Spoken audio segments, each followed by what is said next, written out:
boa tarde. Eu queria agradecer a presença de vocês para participar dessa conversa Continente Conversa, comemorativa dos 15 anos da revista. E aí a gente queria começar pedindo para vocês fazerem um panorama da cena artística, das artes visuais em Pernambuco hoje, né, de modo geral. Aí acho que o Lulu pode complementar um pouquinho. Se chegasse alguém de fora aqui, um estrangeiro, não necessariamente de outro país, de outro estado, e fosse pedir a Gil, a Moacir, a Juliana, a Carlos e a Oriana, por favor, me apresente o panorama das artes visuais de Pernambuco hoje. Como é que vocês apresentariam? Qual seria essa resposta? Que questões vocês colocariam? Bom, eu sei mais ou menos o que eu gostaria de dizer, mas eu quero sublinhar que o que eu diria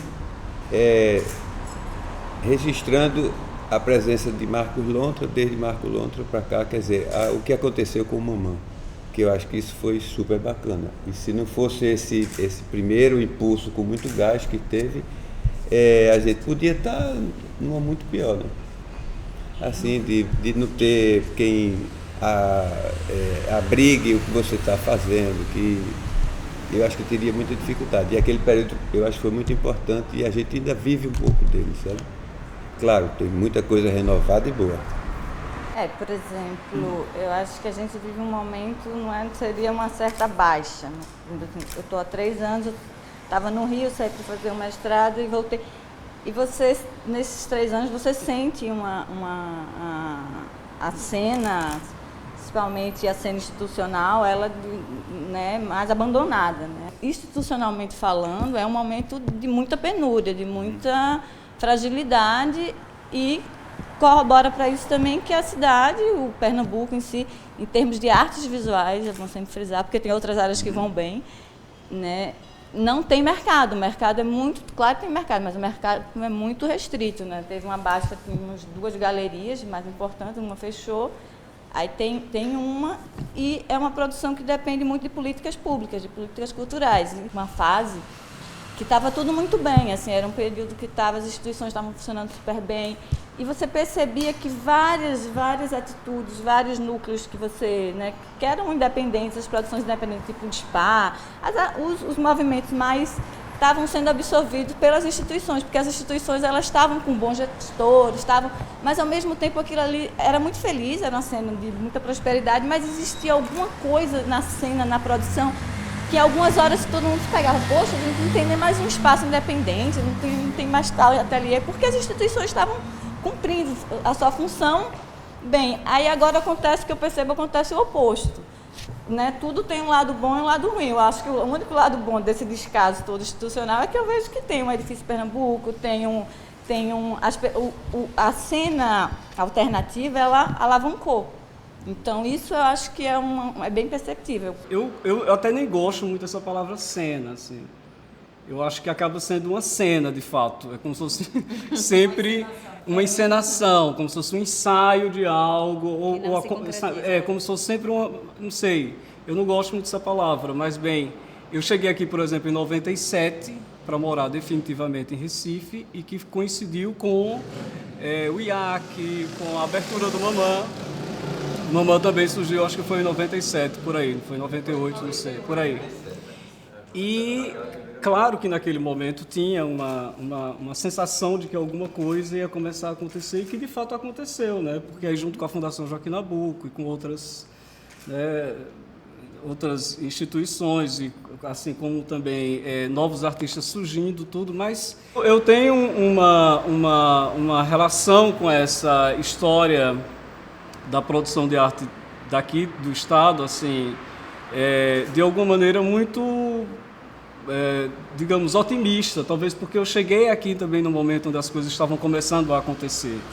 Então, eu sempre fiquei nessa sensação de que a coisa ia continuar, que a coisa ia, né, se firmar, e a sensação que eu tenho hoje é que eu ainda continuo com essa mesma sensação, assim.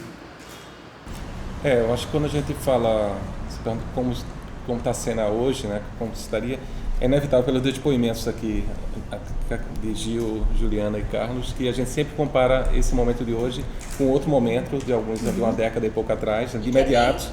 Interessante que são que quando a revista começou também, né? Então, pois se fosse uma coisa que fosse de tudo, né? Pois é, e é sintomático isso porque justamente naquele meados dos anos 90 estava havendo um boom, não sei se de artístico, cultural, enfim, não só na área das artes visuais, claro, basta lembrar o exemplo da música, né, aqui em Pernambuco, Mangue Beat e tal, a retomada do cinema também, tudo vem naquele mesmo momento, né, e de fato ali no campo das artes visuais você tem a conjunção de uma série de fatores que se aglutinam, né, que se somam, que seja no plano municipal, com o Mamã, né, a criação do Mamã principalmente, e depois, no começo dos anos 2000, com a gestão de Peixe, né, que contribuiu de diversas maneiras para a solidificação dessa teia institucional mínima, né, no Estado, com o Murilo Agreca, com a criação do Mamã no Pátio, com o Centro Design, etc. Você tem o Estado um pouco menos, mas assim mesmo com um pouco uma requalificação do Museu do Estado, né? Você tem o Salão sempre capenga, mas ali naquele momento ainda existindo, né, um pouco. E no plano federal você tem a Fundação Joaquim Nabuco, que começa de fato a partir dos final dos anos 90 a se dedicar à arte contemporânea e ao cinema, né, elegendo essas duas áreas para investir, fazendo cursos, exposições, etc. E também no plano federal, a universidade com o IAC, né? A criação do IAC, se não me engano, em 95, né, Oriana?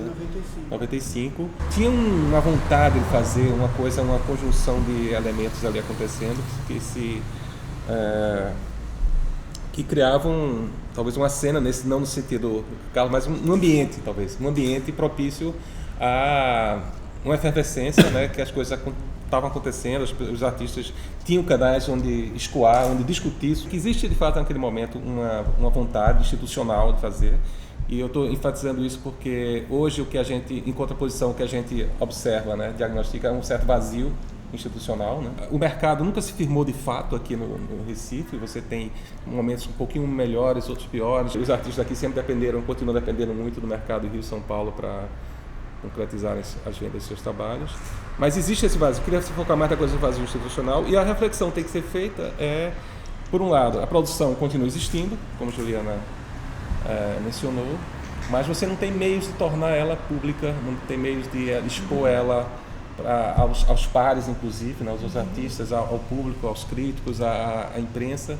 Você não tem esses mecanismos de veiculação e de reverberação e de legitimação funcionando aqui na cidade e no Estado, né? E o que falta, eu acho, aqui na cidade e no Estado são instituições que sejam instituições que instituam algo e que se tornem elementos aglutinadores e geradores de conhecimento no campo das artes visuais.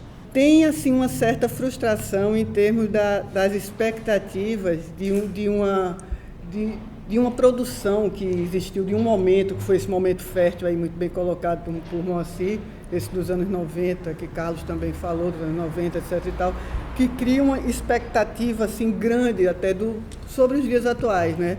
Que aí está na memória da tua geração, que nós somos próximos, mas assim, né? Tem dos artistas, inclusive dos artistas mais recentes, que eu, como sendo professora, eu sou acessada também por essa via, e como foi que aconteceu ali, como foi o Camelo, isso. E no Brasil todo também tem né? Me pergunta fazem esse tipo de questionamento. É uma frustração que, de certa forma, ela apaga alguns problemas da nossa atualidade, se a gente fosse voltar muito para ela, porque o mundo mudou muito, né, nesse período, justamente nessa virada dos 90, 2000, houve uma mudança enorme, inclusive no modo de acessar a arte, isso no mundo todo também, tá? A supervalorização do objeto artístico, da produção de arte, a figura mesmo do artista, tá? O artista em rede, tá? Internacional, participando de exposições, que aqui a gente tem Gil Vicente, né, que pode muito bem dar um depoimento sobre isso, o que é esse artista que entra num circuito internacional.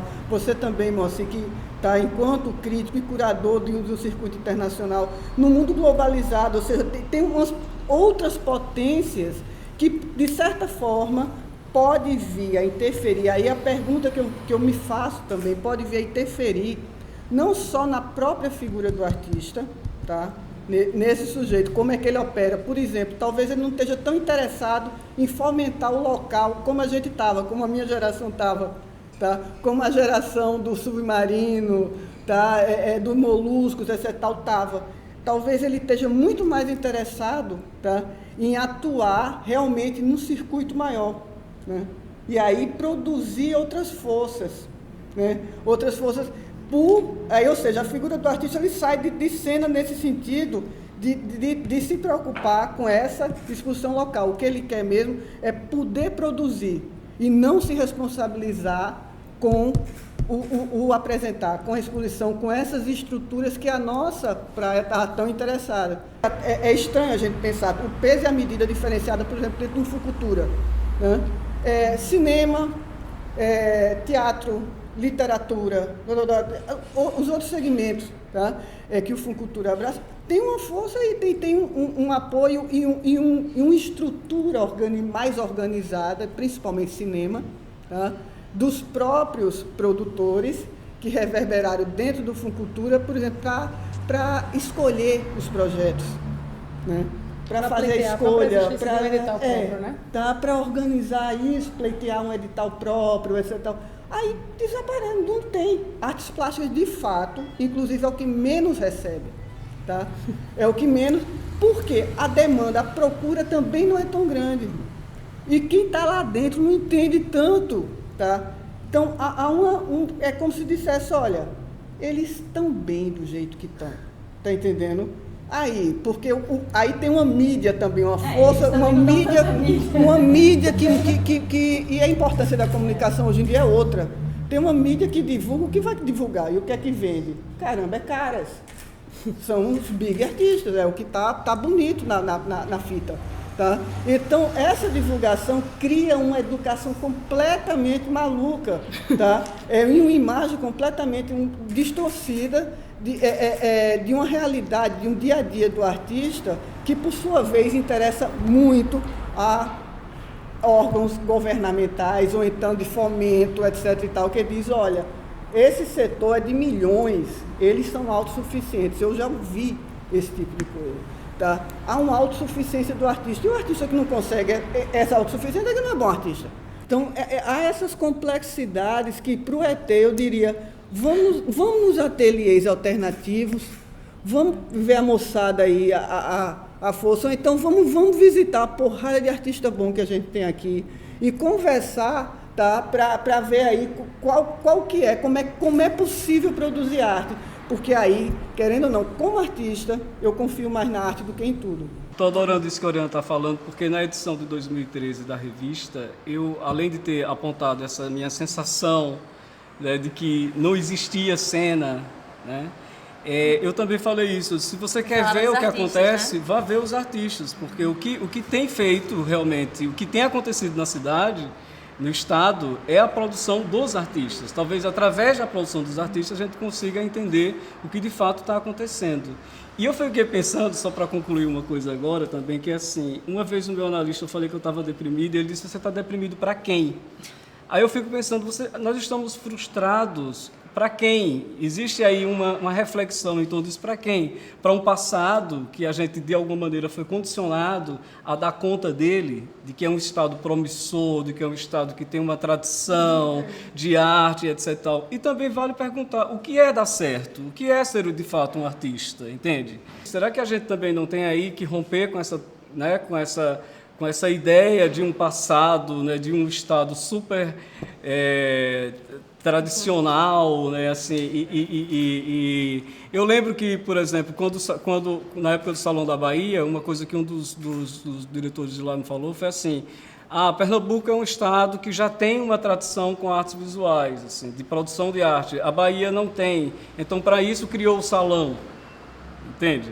Então, para suprir essa necessidade. Exatamente. Então, às vezes, quando se cria essa expectativa muito grande em relação a Pernambuco, eu fico pensando assim, se não é um fardo pesado demais, entende? Assim, para a gente dar conta agora de ter que ser um lugar onde necessariamente tem que ter uma produção vigorosa dentro do que é vigoroso hoje. Uma pergunta, como estão as trocas hoje em dia entre os artistas aqui em Pernambuco? Eu tenho assim, existem alguns artistas que eu tenho de fato uma aproximação, assim, eu sinto que existe uma espécie de relação mais próxima, assim, de diálogo. onde eu percebo que nesse momento era como se nós nos reconhecêssemos, assim, como se existisse ali, né, pessoas que estão vivendo, digamos assim, a mesma coisa e sentindo a mesma coisa. Eu lembro que tem uma coisa da Sueli Roni, quando ela foi minha orientadora, que ela disse assim, o difícil talvez não seja viver de arte, talvez o difícil seja viver fora do eixo Rio e São Paulo. Você acha que é? Eu acho que não. Por exemplo, eu acho que o eixo virou seta. Eu acho que as coisas vão apontando. Assim, na verdade, eu me sinto completamente diluído.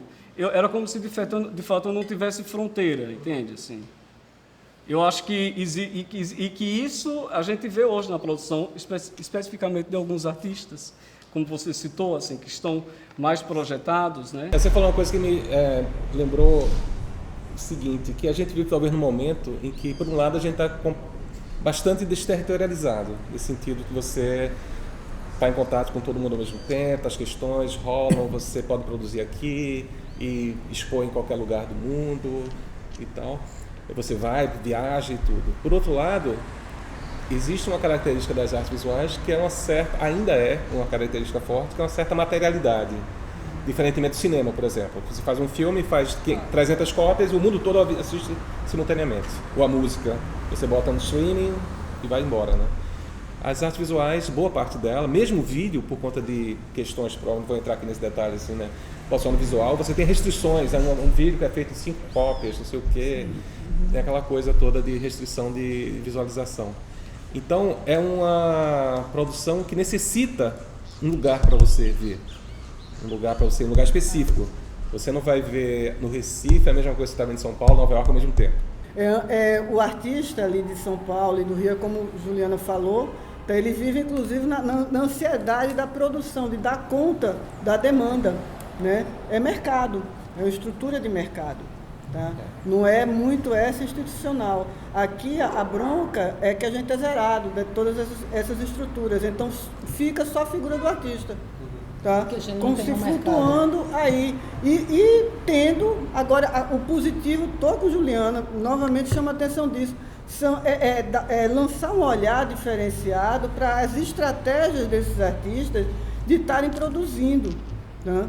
De como é que isso está acontecendo, como é que isso se mantém aqui. O movimento Mangue aconteceu quando a ONU saiu uma pesquisa que era a terceira pior cidade do mundo. Ou fica aqui ou vai fazer o quê? Cria um movimento para ficar nessa cidade. Olha, é preciso, eu quero viver. Quero viver, a gente consegue tirar, a gente tem... Mas até quando? Até quando consegue, até quando, né? Tira leite de pedra, entendeu? Mas aí é que tá, esse empurrão vem essa direção, já que não tem o mercado, por isso que é importante você estar dentro das políticas estruturais, de classe mesmo, a classe artística de artes plásticas, ela é muito pulverizada, então, desde a sua gênese de formação pela elite, né, todo esse processo dos mecenas, tudo, então é complicado de você, né, fazer uma classe organizada como você tem em cinema, você tem até em teatro, em música. Mas nacionalmente, até internacionalmente, você tem um reconhecimento de uma certa tradição de arte pernambucana, com as obras, através das obras de um Paulo Bruschi, Daniel Santiago, Montejo Magno. Quer dizer, você tem toda você começa a olhar para trás e você vê que existe uma genealogia sendo reconhecida. Não, inclusive uma tradição sendo reconhecida. Também reconhecida. Não, mas para trás já estava mais assentado. Mas você vê nos últimos 5, 6 anos, né, essas figuras dos anos 60, 70, 80, sendo reconhecidas. Quer dizer, o trabalho de Gil, de Juliana, de Carlos, de Oriana, quer dizer, não apareceram do nada. Você tem uma genealogia, e não só de pintura modernista, você tem artistas fazendo coisas relevantes com a modernista contemporânea dos anos 60, 70, 80. Quer dizer, e ainda assim, você não tem nenhuma reverberação disso no plano institucional, no plano do apoio, no plano da divulgação. No plano, é bacana, então vamos criar uma instituição para acolher isso, para reverberar isso, para estudar isso. É impressionante o desnivelamento entre, por um lado, o reconhecimento crescente que existe e a falta de reflexão institucional ou de acolhimento institucional sobre essa produção. Eu tive uma experiência agora lá em Caruaru com a Bienal do Barro, né, que é um projeto... Eu queria falar um pouco da Bienal do Barro. Pois é. Onde é que ela se situa? Pois é, que talvez, não sei, assim, talvez seja uma forma também de refletir um pouco sobre essa cena pernambucana sem ser Recife, né? A ideia de fazer a Bienal do Barro também foi, obviamente, uma extensão de uma obra minha, que se chama O Corpo Barroco, que é um anagrama, e eu fracionei esse anagrama, que é o corpo, o barro e o oco, e descobri que o corpo já existia no meu trabalho, o oco também, mas o barro onde é que estava? Estava nessa minha relação com o lugar, que é o Agreste, cuja matéria, né, é prima, digamos assim, a referência do Agreste, diferente do sertão e da Zona da Mata, que tem o maracatu e o baião, digamos assim, é o barro, né, assim. E essa experiência para mim lá foi muito forte, porque a ideia que se tem do artista lá é realmente aquele artistazinho que vai lá pedir, sabe, uma graninha para fazer uma exposição, né? Quando eu cheguei lá com o projeto aprovado do Funcultura e que fui pedir só um apoio da prefeitura que entrou, eles ficaram assim, tipo, foi uma surpresa para eles, assim, algo daquele tamanho acontecendo ali. Exatamente. A gente tem que reconhecer em Carlos a pertinência da constituição de si enquanto artista, o processo de subjetivação, vamos dizer aí, que a gente não pode ver que isso daí também são estratégias, né, que o artista, por exemplo, a cena londrina, como a gente pode imaginar a cena londrina dos anos 90 emergir se não fosse o Damien Hirst também tomar a frente, montar exposições, mostrar, tá, o que ele queria mostrar, que inclusive era a si mesmo também. Tá? Então, faz parte de toda uma estratégia que esse olhar, hoje em dia, onde eu estou muito mais interessada, é tirar o local, vamos dizer, tão difícil do artista, que depende de tantas estruturas, e ser esse artista, aí como tu colocou, um artista que propõe, que seu trabalho está dentro de uma grande estratégia que é pertinente à sociedade, que é pertinente às artes. E eu acredito que na situação difícil, é na situação difícil que essas empreitadas emergem. Não é no local calmo, no local todo estruturado. Então, eu sou otimista nesse sentido, que cada vez mais vai vingar uma certa altivez pernambucana pela via do artista. Eu não tenho otimismo nenhum, porque com esse diagnóstico, otimismo nenhum via órgãos de instituições, órgãos governamentais, a elite pernambucana distanciada da arte, tá? Galerias, nada. Se essa elite pernambucana, que é uma elite que viaja e que vai a Paris, que se orgulha de ir ao Louvre, que vai na Tate Modern, que vai no MoMA, e que posta suas fotos, que vai nesses museus, por que essa elite não compra arte contemporânea em Pernambuco? Quem é que compra essa arte? Não sei bem quem era, mas comprava. Comprava? Comprava. Não compra mais? Não compra mais, não. É muito raro. São poucos colecionadores, porque só quem compra aqui agora é quem coleciona. Comprar para botar um quadro na parede depende do arquiteto que estiver assessorando, sabe? Então, mas se vendia muito. Eu quero lembrar uma coisa também. Quando eu comecei, o MAC, em Olinda, era o museu que agitava. E agitava muito, e tinha um salão dos novos, que eu passei. Salão dos novos? E depois tinha outros salões, e estava sempre acontecendo coisa lá. Foi lá que eu conheci um monte de gente que era do circuito e tal. E outra diferença também é que a da compra, isso no começo dos anos 80, desde que eu comecei a desenhar e pintar, sempre tinha gente para comprar. E aí, passando pelos anos, final de 70, 80, nunca tive problema financeiro, a não ser nessa temporada, sabe? Difícil, não se vende, a gente vê muita gente passando trabalho adiante e tal. Aí eu vou na questão da inflexão também que acontece, tá, nesse período de Gil, que eu reconheço aí no teu trabalho, e que ela vai ser bem próxima também da emergência aqui de uma produção de arte contemporânea, de um viés mais conceitual, tá, de um olhar diferenciado para Paulo Bruschi, que de certa forma acaba impulsionando toda uma produção aqui e de forma contraditória diminuindo a questão de mercado.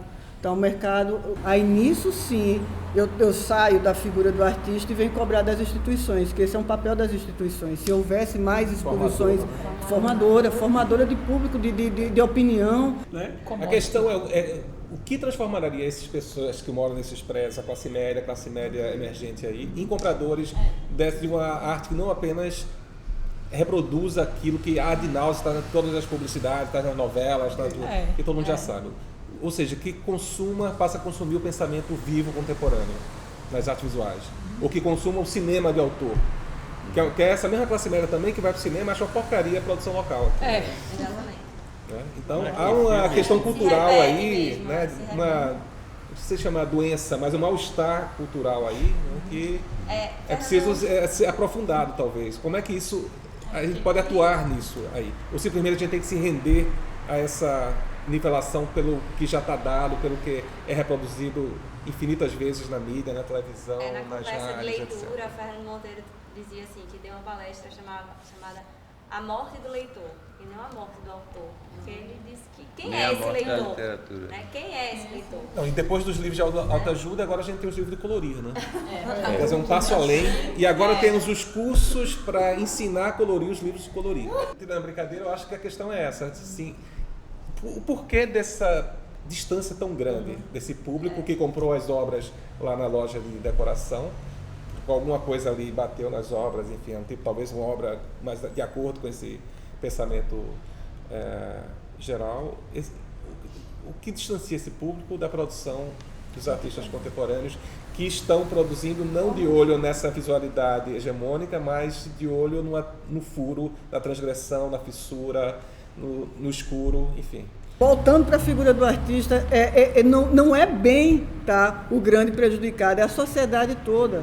Sabe? O artista ele resiste e cria até suas estratégias, mas aí tem um papel maior que aí é preciso, os órgãos que estão aí governando esse país e aqui o Estado principalmente, entender isso. Aí eu acho assustador. Né? E tento vir primeiro com esse discurso otimista de resistência do artista. Tá? Agora, vendo o outro lado, é assustador, sabe? É assustador, me preocupa o artista permanecer.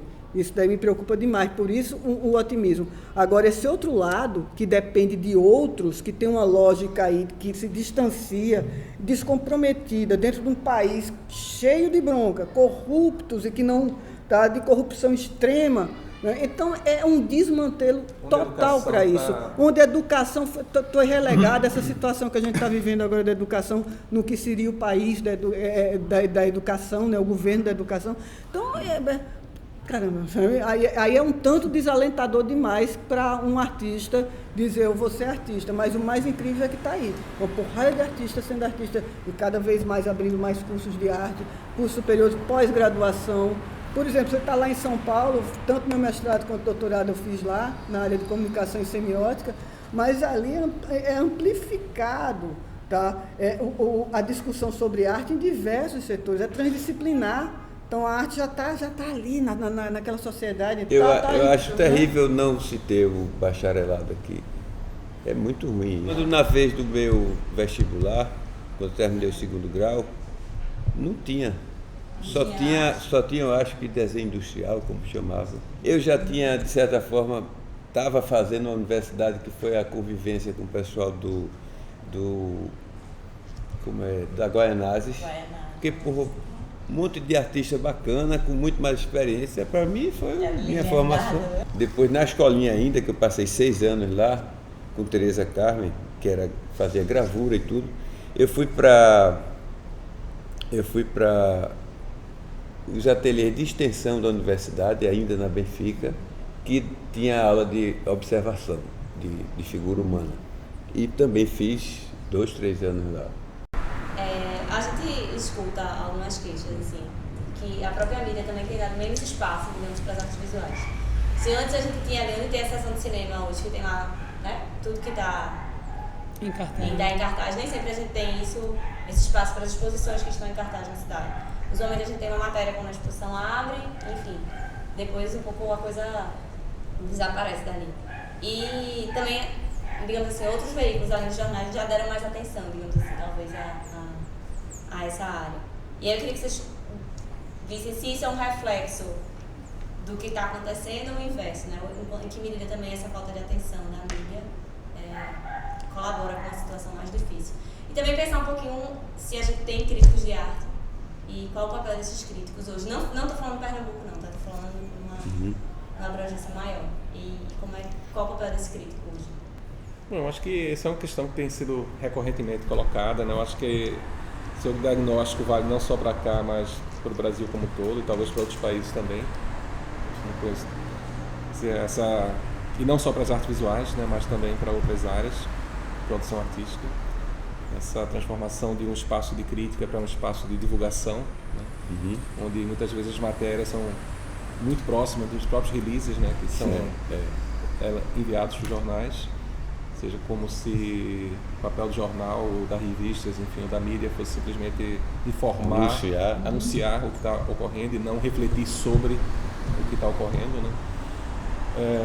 Eu acho que tem a ver com algo que a gente já falou aqui, com a questão da educação, né? Com a falta de reflexão, a falta de interesse mesmo do público dos jornais, ou pelo menos assim como os jornais avaliam qual seria o interesse desse público deles, né? E eu acho que aí termina gerando um círculo vicioso. Eu acho que também o inverso na medida que ajudar a formar. na medida que a mídia não forma esse público, juntamente com outras instituições que deveriam também ter esse papel formador, esse público fica desinformado e, portanto, não tem interesse de ver as exposições e abrir todas as exposições. Quer dizer, é todo um caldo cultural aí, eu acho, de achatamento, né, da compreensão do que é esse fenômeno cultural, artístico contemporâneo, que, infelizmente, está em curso. É uma certa banalização da própria criação cultural, artística, do sentido dela, né? Mas em outros países, por exemplo, se você vai para, principalmente nos grandes centros, Nova York, Londres, enfim, Berlim, aí você continua, você pega determinados dias da semana, que é cinema, muita reflexão de qualidade sendo feita no jornal. Então, acho que não necessariamente tem que ser dessa maneira. Eu acho que há investigar o porquê isso ocorre aqui no Brasil e em outros países. Mas isso não é uma fatalidade. Eu acho que há espaços de resistência no mundo onde existe, continua sendo existindo crítica de qualidade, bem feita, pertinente, não só laudatória, mas colocando em questão o que está sendo exibido. E eu acho que, só para finalizar, eu acho que hoje em dia a questão da curadoria, de alguma maneira, assume o papel da crítica na medida em que relaciona artista, relaciona obra, relaciona épocas, enfim, de alguma maneira não direta, não explícita, está exercendo o papel de crítica no sentido de criar um pensamento a partir do trabalho artístico e propondo uma interlocução entre os trabalhos, entre épocas, etc. Que é um trabalho de pesquisa, né, de curadoria, se aproxima muito disso daí, né? Eu acho que inclusive para conhecer essa aproximação de artistas, criar esses territórios móveis, né, que a gente, eu já vi certas exposições e digo, nossa, eu nunca colocaria isso daqui do lado desse, mas como ficou perfeito isso daí. Que é um trabalho de pesquisador, é uma outra escritura. Então, nisso daí também se dá um apoio ao acessar dos trabalhos, que, no caso, vem a cumprir um papel de crítica diferenciado. Esse local do crítico, do pensador, pode muito bem, por vezes, numa curadoria, claro, uma curadoria responsável, tá ali exercendo o papel do pesquisador e do crítico, e organizando o pensamento para esse olhar, tá? Para esse acessar desses trabalhos que são tão complexos, principalmente quando se juntam, né? Se organizam. Que antes era o crítico muito nos anos 60, essa figura se tornou mais urgente dos anos 50, anos 60, né? Antes, inclusive, dentro da história do modernismo, naquele modernismo do início dos anos do século XX, na primeira metade do século XX, era o próprio artista junto com o galerista, tá? O galerista também tinha um papel de organização do pensamento muito forte, o jornalista, tá?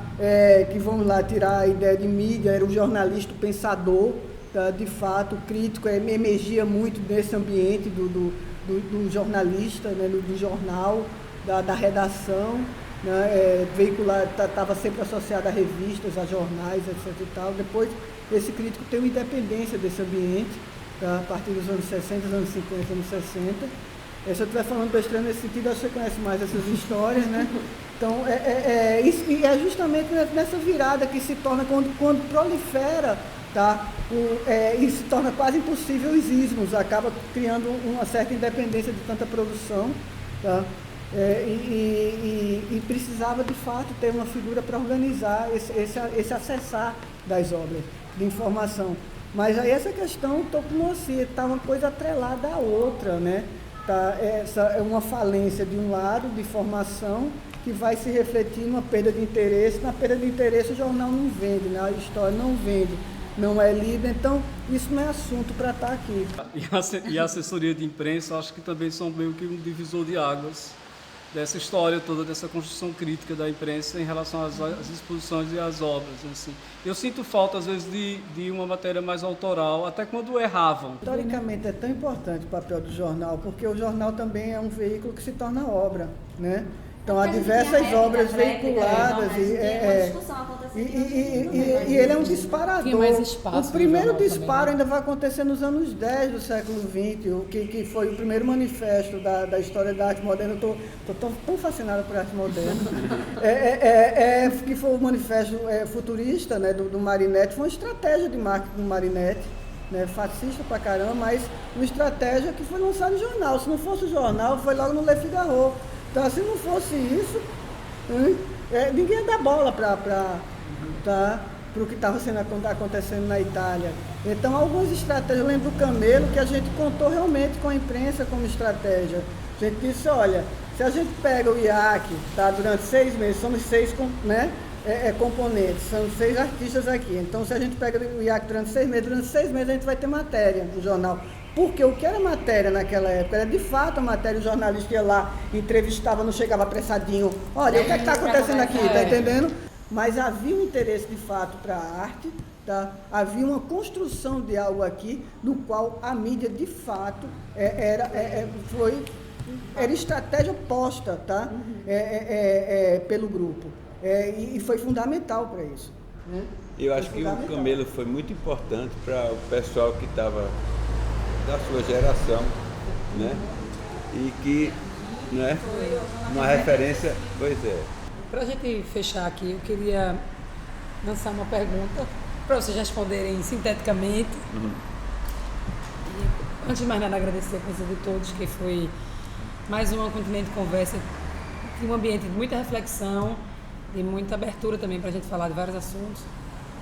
E essa pergunta qual seria, não vou nem dizer o papel, porque o papel acho que já ficou claro pelo que a gente já conversou aqui, mas qual seria a principal luta, a principal batalha a ser empreendida pela arte contemporânea no campo dos artistas, dos que estão na academia, de quem está na curadoria, na pesquisa, em Pernambuco, nos próximos anos, se a gente pensar assim. No Brasil também, né? De um modo amplo, assim, mais abstrato, eu acho que seria, de alguma maneira, inserir o campo das artes visuais, as artes visuais no campo de interesses da sociedade. Okay. Fazer ela relevante de alguma maneira. Ou mostrar, não fazê-la, mas mostrar sua relevância. Eu acho que ela é relevante. Mostrar a relevância de existir um campo que pensa as sombras do presente. Que pensa o contemporâneo pelo avesso e não pela repercussão ou pela reprodução do que já está exposto, do que já está claro. Mas existem esses campos cegos aí que pensam o contemporâneo justamente por aquilo que incomoda, por aquilo que fratura, por esses buracos. Eu acho que e mostrar a relevância disso. E como fazer isso? Eu acho só um caminho, através do fortalecimento institucional, que está supostamente dissociado ou tem independência suficiente para se impor diante da pressão homogeneizadora, da pressão repetidora que existe em outros campos do mercado, principalmente. Okay. Então, acho que o grande desafio seria... E desse fortalecimento institucional, então, a gente teria 2 frentes aí bem fortes, que seria de formação, né, de preparação de um público, tá, e de exposição de artistas, que não deixa de ser também uma formação do artista. E nessa questão que o artista que expõe está se formando também, tá?